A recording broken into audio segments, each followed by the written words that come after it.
छावा मतलब शेर का बच्चा।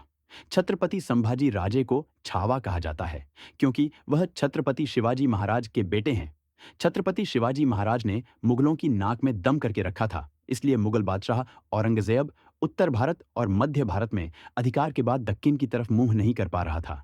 लेकिन शिवाजी महाराज की मृत्यु के बाद उसने अपना रुख दक्कन की तरफ किया। लेकिन उसे नहीं पता था कि संभाजी राजे उसके स्वागत के लिए खड़े हैं।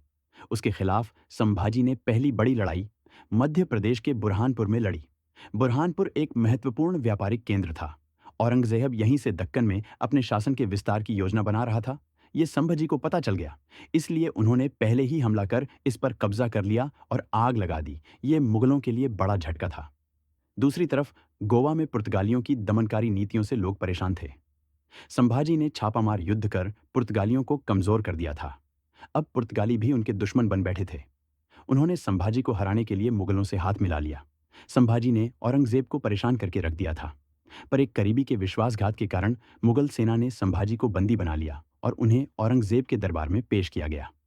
यहाँ उसने संभाजी के सामने अपने सारे कैले और खजाने की बात उन्हें बताने को कहा और धर्म परिवर्तन करने पर जोर दिया, लेकिन संभाजी नहीं माने।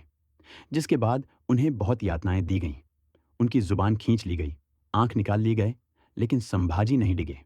अंततः उनकी हत्या बेरहमी से कर दी गई। लेकिन जब तक संभाजी रहे, मुगल दक्कन पर अपना राज्य कायम नहीं कर पाए।